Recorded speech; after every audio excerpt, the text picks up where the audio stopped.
தமிழ்நாட்டில் special intensive revision நடந்துட்டு வருது நம்ம எல்லாத்துக்குமே தெரியும். இந்த வருஷம் பீகாரில் அந்த எஸ்ஆர் நடத்தப்பட்டுச்சு. அதில் பல்வேறு குளறுபடிகள் ஏற்பட்டு சர்டிஃபிகேட் இல்லாமல் போய் பீகாரில் பல பேர் புலம்பெயர் தொழிலாளர்களாக வெளி மாநிலத்தில் வேலை செஞ்சுட்டு இருக்கும்போது அங்கே நடத்தி அங்கே மொத்தம் 65 லட்சம் வாக்காளர்கள் நீக்கப்பட்டிருக்கிறாங்க அப்படிங்கிறது பெரிய பிரச்சனையை உருவெடுத்திருந்தது. இந்த சமயத்தில் பீகாரை தொடர்ந்து தமிழ்நாடு, கேரளா, புதுச்சேரி அடங்கிய 12 மாநிலங்கள் மற்றும் யூனியன் பிரதேசங்களில் இந்த எஸ்ஆர் நடத்தப்படும் அப்படின்னு சொல்லி ரீசெண்டாக அறிவிச்சிருந்தாங்க. அதன்படி இந்த 12 மாநிலங்கள் மற்றும் யூனியன் பிரதேசங்கள்லையும் நவம்பர் 4ஆம் தேதியிலிருந்து எஸ்ஆர் பணிகள் நடந்துட்டு வருது. இந்த எஸ்ஆர் பணியை நடத்துறதுல நிறைய நடைமுறை சிக்கல்கள் இருக்கிறதா பார்க்க முடியுது. 6,80 லட்சம் வாக்காளர்கள் இருக்கிற தமிழ்நாட்டில் ஒரே மாசத்துல நாங்கள் இதை நடத்தி முடிச்சிருவோம் அப்படின்னு சொல்லி அறிவிச்சிட்டு இருக்காங்க. மேலும் இந்த எஸ்ஆர் ஆனது அதை மேற்கொள்ற பூத் லெவல் ஆபீசர்களுக்கு மிகப்பெரிய பிரஷரா மாறி இருக்குது. அவங்க குறிப்பிட்ட டைமுக்குள்ள இதை முடிக்க முடியாது அப்படிங்கிற சிக்கல்களை பலரும் சுட்டி காட்டிட்டு இருக்கிற சமயத்தில் இன்னொரு பக்கம் பார்க்கும்போது பொதுமக்கள் நிறைய சிக்கல்களை சந்திச்சிட்டு இருக்காங்க. ஃபார்ம் ஃபில்அப் பண்றது அப்படிங்கிறதா இங்க முக்கியமான பிரச்சனையாக உருவெடுத்திருக்குது. எதை எங்கே ஃபில் பண்ணணும், 2002 நம்ம பேர் பதிவு பண்ணியிருந்தா அதை எப்படி போய் கண்டுபிடிக்கணும், அப்போ ஒரு வாக்காளர் எண் இருக்குது அதை எழுதணுமா, இப்போ ஒரு வாக்காளர் எண் இருக்குது அதை எழுதணுமா, மொத்தம் 2 கட்டம் கொடுத்துருக்காங்களே, அந்த 2 கட்டத்தில் எந்த கட்டத்தை ஃபில்அப் பண்ணுறது அப்படின்னு சொல்லி பொதுமக்கள் திணறிட்டு இருக்கிறாங்க. அதுவும் கிராமத்து பக்கம் எடுத்துக்கிட்டிங்கன்னா படிக்க வாய்ப்பில்லாத முதியவர்கள் மிகுந்த சிரமத்துக்கு உள்ளாயிட்டு இருக்கிறாங்க. ஆக மொத்தம் தமிழ்நாட்டை பொறுத்த வரைக்கும் இந்த எஸ்ஆர் பணியானது ரொம்ப கொடுமை மிக்க ஒரு பணியாகத்தான் நடந்துட்டு வருது. எனவே இந்த எஸ்ஆர் பணிகள் குறித்து சோசியல் மீடியாவில் பல்வேறு நபர்கள் எழுதிட்டு இருக்காங்க. இந்த சமயத்தில் தான் சோசியல் மீடியாவில் இன்னொரு வீடியோ வைரல் ஆகிறத பார்க்க முடியுது. அதாவது ஒரு பாட்டி இதை எங்கே ஃபில் பண்ணுறது, எப்படி ஃபில் பண்ணுறது, இதை சரியாக ஃபில்அப் பண்ணி கொடுக்கலன்னா எங்களை செத்தவங்களாவே அறிவிச்சிருவாங்களே, அதுக்கப்புறம் நாங்கள் போய் எங்கே போய் ஓட்டு வாங்குறது அப்படின்னு சொல்லி தன்னுடைய ஆதங்கத்தை வெளிப்படுத்திருக்கிறாங்க. அந்த வீடியோவானது தான் இப்போ சோசியல் மீடியாவில் படுபயங்கரமாக ஷேர் ஆகிட்டு இருக்குதுங்க. திருவண்ணாமலையை சேர்ந்த ஒரு பாட்டி அந்த எஸ்ஆர் படிவத்தை கையில் வச்சுக்கிட்டு இந்த எஸ்ஆர் படிவத்தை யாருக்கிட்ட கொடுத்து நாங்கள் ஃபில்அப் பண்ணுறது, எதில் பேர் எழுதணும், எதில் கையெழுத்து போடணும் அப்படின்னு சொல்லி புலம்பிட்டு இருக்கிறாங்க.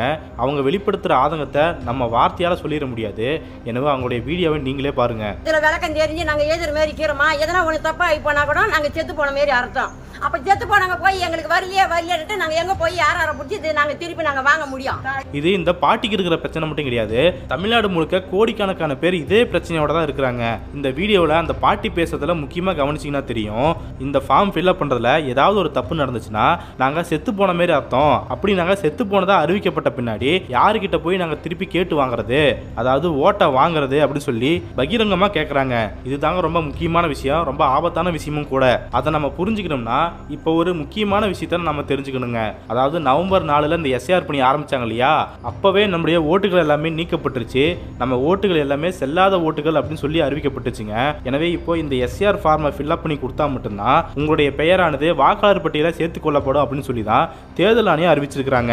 எனவே இந்த ஃபார்மை ஃபில்அப் பண்ணி கொடுக்காம விட்டாலோ இல்லை தப்பாக ஏதாவது ஃபில்அப் பண்ணி கொடுத்தாலோ, பேர் அட்ரஸ் எல்லாம் ஏதாவது மிஸ்மேட்ச் ஆனாலோ நம்மளுடைய ஓட்டு நமக்கு திரும்ப கிடைக்காமே போயிடும். நாம எல்லாருமே ஓட்டு இல்லாத மக்கள் ஆகிருவோம். தேர்தல் ஆணையத்துடைய கருத்துப்படி நமக்கு ஓட்டு இல்லை அப்படிங்கிறது ரொம்ப சட்டப்பூர்வமாகவே மாற்றப்பட்டுரும். நம்மளுடைய ஓட்டுகள் எல்லாம் திரும்ப சேர்த்தப்படாததுக்கு அவங்க என்ன காரணம் வேணாலும் சொல்லலாம். அவங்க இறந்து போயிட்டாங்க, புலம்பெயர்ந்து போயிட்டாங்க, நாங்கள் தேடி போகும்போது அவங்க அந்த அட்ரஸில் இல்லை, அதனால அவங்க புலம்பெயர்ந்து போயிருக்கலாம் அப்படின்னு சொல்லி என்ன காரணத்தினால அவங்க சொல்றதுக்கு வாய்ப்பு இருக்குதுங்க.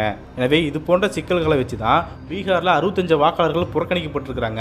அவங்களுடைய ஓட்டு உரிமை மறுக்கப்பட்டிருக்குது அப்படிங்கிறத பார்க்குறோம். எனவே இந்த எஸ்ஆர் ஃபார்ம் தான் நாம் இந்த நாட்டில் ஓட்டு போட போகிறோமா இல்லையா அப்படிங்கிறத முடிவு பண்ணுது. அப்படிங்கும்போது அதுக்கு எந்தவித முக்கியத்துவத்தையும் தேர்தல் ஆணையம் கொடுக்கல அப்படிங்கிற விஷயத்தை தான் நாம் பார்க்குறோம். முதல்ல BLO, அதாவது பூத் லெவல் ஆஃபீஸர்ஸ் எஸ்ஆர் படிவத்தை கொடுத்து ஃபில் பண்ண சொல்லி கலெக்ட் பண்ணுறாங்க இல்லையா, அவங்களுக்கு முறையான பயிற்சி வழங்கப்பட்டிருக்குதா, அவங்க என்ன சொல்கிறாங்க அப்படிங்கிறதெல்லாம் ஒரு முக்கியமான விஷயமா இருக்குது.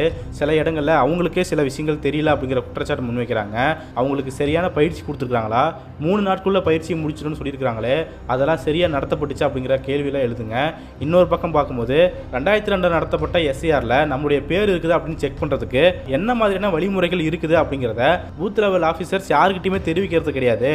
அப்படி இருக்கும்போது 2002 அவங்க பேர் இருந்துச்சா இல்லையான்னு சொல்லி யாரை எப்படி கண்டுபிடிக்க முடியும்? அதுவும் படிக்க வாய்ப்பு மறுக்க பாமர மக்கள் இதை எப்படி கண்டுபிடிப்பாங்க அப்படிங்கிற கேள்வியை முன்வைக்கிறாங்க. உங்களுக்கு சிரமமா இருந்துச்சுன்னா நீங்க ஆன்லைன்லயே புக் பண்ணிக்கலாம் அப்படின்னு சொல்லி ஒரு வார்த்தையை சொன்னாங்க. ஆனா எஸ்ஆர் பணிகள் நவம்பர் 4 ஆரம்பிச்சாலுமே நவம்பர் 9ஆம் தேதி தான் வெப்சைட்ல அந்த ஆப்ஷனே இருந்திருக்குது. அதுலயுமே எபிக் நம்பர், அதாவது ஓட்டர் ஐடி நம்பர் இருக்கும் இல்லையா, அதை வச்சு சர்ச் பண்ணலாம் அப்படின்னு சொல்லி ஒரு ஆப்ஷன் கொடுக்கப்பட்டிருந்தது.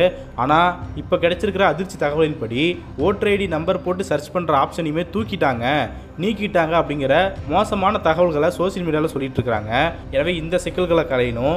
அதே போல இந்த எஸ்ஏஆர் படிவத்தை எப்படியெல்லாம் ஃபில்அப் பண்ணணும்னு சொல்லி பூத் லெவல் ஆஃபீஸர்ஸ் அவங்களுக்கு தெரிஞ்ச முறையில் அவங்க ஒரு வீடியோவை வெளியிட்டு எல்லாருக்கும் ஷேர் பண்ணிட்டு இருக்காங்க.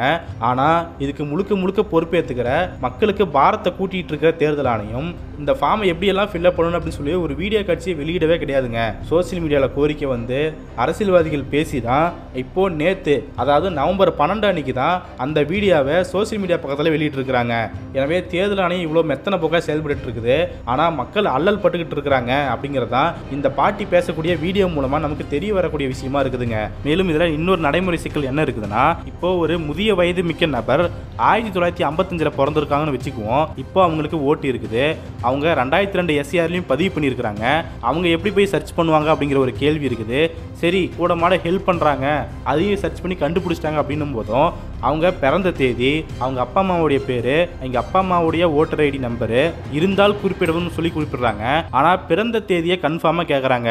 இப்போ நீங்கள் யோசிச்சு பார்க்கலாம், 1955 பிறந்த ஒரு முதியோருக்கு தன்னுடைய பிறந்த தேதி கரெக்டாக ஞாபகமாக இருக்குமா அப்படிங்கிறதே பெரிய டவுட்டு தான். இன்னும் சொல்ல போனால் சில பேருக்கு ஆங்கில தேதியை ஞாபகம் இருக்காது, தமிழ் தேதியில் தான் ஏதோ ஞாபகம் வச்சுட்டு இருப்பாங்க. ஆக பிறந்த தேதியை மட்டும் கம்பல்சரி ஆக்கியிருக்கிறதுனால அதுவும் ஒரு பெரிய பிரச்சனையாக மாறக்கூடுமா அப்படிங்கிற அச்சமும் எழுந்திருக்குதுங்க. இதுக்கு பின்னாடி இன்னொரு பெரிய ஆபத்து என்ன ஒளிஞ்சிருக்குதுன்னா, நீங்கள் பிறந்த தேதி போட்டீங்க, உங்கள் பிறந்த தேதியை நிரூபிக்கிறதுக்கு நீங்கள் என்ன சர்டிஃபிகேட் வச்சிருக்கீங்க அப்படின்னு சொல்லி கேட்டாலும் கேட்பாங்க. இப்போ வரைக்கும் அந்த கட்டத்துக்கு வரல அப்படிங்கிறது நமக்கு ஒரு ஆறுதலாக இருக்குது. ஆனால் எப்போ வேணாலுமே உங்களுடைய குடியுரிமைக்கான சான்றை காட்டுங்க, உங்கள் பிறந்த தேதிக்கான சான்றை காட்டுங்க அப்படின்னு கேட்கறதுக்கு வாய்ப்புகள் இருந்துகிட்டே தாங்க இருக்குது. அந்த விஷயத்தை தான் பீகாரில் இம்ப்ளிமெண்ட் பண்ணாங்க. தமிழ்நாட்டில் இன்னும் சர்டிஃபிகேட் கேட்குற விஷயங்கள் பெரிவாரியாக வெளியே தெரியல, வெறும் ஃபார்மை மட்டும் ஃபில்அப் பண்ணி கொடுங்கன்னு தான் சொல்லிட்டு இருக்கிறாங்க. ஆக மொத்தம் இந்த எஸ்ஏஆர் நடைமுறையில் மக்களுக்கு பெரும் அலைச்சல் அப்படிங்கிறது தான் ஒட்டுமொத்தமாக நம்ம புரிஞ்சக்கூடிய விஷயமா இருக்குது. தான் ஓட்டை நிரூபிக்கிறதுக்கு அவங்க ஏன் அலையணும் அப்படிங்கிற கேள்வித்தை நம்ம முன்வைக்க வேண்டியதாக இருக்குது. இந்தியா முழுக்கவே தன்னுடைய அதிகாரத்தை கொண்டு இருக்கிற தேர்தல் ஆணையம் தனக்கு இருக்கிற பொறுப்பை தவிர்த்துட்டு அந்த பாரத்தை தூக்கி மக்கள் மேலே போடுறாங்க அப்படிங்கிறத நம்ம முழுக்க பார்க்கக்கூடிய விஷயமா இருக்குது. இதனால் மக்கள் அலையிறது, அவங்களுக்கு ஏற்படுற சோர்வு, அயற்சி, இதை நம்ம எப்படி ஃபில் பண்ணி கொடுக்க போகிறோம் அப்படிங்கிற பதற்றம், அவங்க ஏற்கொள்கிற மன அழுத்தத்துக்கு யார் பொறுப்பேற்றுக்க போகிறா அப்படிங்கிற கேள்வியை தான் தேர்தல் ஆணையத்தை பார்த்து நம்ம கேட்கக்கூடிய கேள்வியாக இருக்குது. எனவே ஃபார்ம் ஃபில்அப் பண்ணுறதுலேயே நிறைய குளறுபடிகள் இருக்குது. அதை தாண்டி சர்டிஃபிகேட் கேட்க ஆரம்பிச்சாங்கன்னா இன்னும் பெரிய பூதாகரமான விஷயங்களெல்லாம் வெடிக்கிறதுக்கு வாய்ப்பு இருக்குது. மக்கள் கண்டிப்பாக கொந்தளிக்க போகிறாங்க. அதை தேர்தல் ஆணையம் சமாளிக்கிறதுக்காக புதிய வழிகளெல்லாம் கண்டுபிடிப்பாங்க. அது மேலும் மேலும் இந்த எஸ்ஏஆர் ப்ராசஸை கடினமாக்கும் அப்படிங்கிறத நம்ம பார்க்கக்கூடிய விஷயமா இருக்குது. இன்னொரு பக்கம் இதெல்லாம் முடிச்சு வரைவு வாக்காளர்கள் பட்டியலில் வெளியிடுவோம், அதில் உங்கள் பேர் இல்லைன்னா நீங்கள் போய் திருத்திக்கலாம், கேட்கலான்னு சொல்லி சொல்கிறாங்க. அதுலேயுமே நம்முடைய பேரையோ ஓட்டர் ஐடி நம்பரையோ கொடுத்து சர்ச் பண்ணுற மாதிரி ஆப்ஷன் இருக்குமா, இல்லை ஃபோட்டோ எடுத்து அதை ஸ்கேன் பண்ணி அப்லோட் பண்ணுவாங்களா, நாம் தேடி அலையணுமா அப்படிங்கிறதெல்லாம் நமக்கு முன்னாடி இருக்கிற பெரிய கேள்வியாக இருக்குதுங்க. எனவே தேர்தல் ஆணையத்துக்கு மிகப்பெரிய பொறுப்பு இருக்குது. மக்கள் மத்தியில் இருக்கிற சந்தேகத்தையும் அழுத்தத்தையும் பயத்தையும் போக்குற பொறுப்பு தேர்தல் ஆணையத்துக்கு முழுக்க இருக்குதுங்க. ஒரு பக்கம் சட்ட போராட்டம் நடந்துட்டு இருக்கு, இன்னொரு பக்கம் முடிஞ்ச அளவுக்கு இந்த ஃபார்மை எப்படியெல்லாம் ஈஸியாக ஃபில்அப் பண்ணி கொடுக்கலான்னு சொல்லி சில பேர் முயன்றுட்டு இருக்கிறாங்க. எனவே ஒட்டுமொத்தமான வரைவு வாக்காளர் பட்டியல் வெளியாகும் போது தான் இந்த எஸ்ஏஆர்ல எவ்வளோ குளறுபடிகள் நடந்திருக்குது அப்படிங்கிறது முழுக்க தெரிய வரக்கூடிய விஷயமா இருக்குது. எனவே மக்கள் முடிந்த அளவுக்கு விவரங்களை கேட்டறிஞ்சு இந்த எஸ்ஏஆர் ஃபார்ம்களை கவனத்தோடு ஃபில் பண்ணணும் அப்படிங்கிறதா நாம வைக்கக்கூடிய கோரிக்கையாக இருக்குது.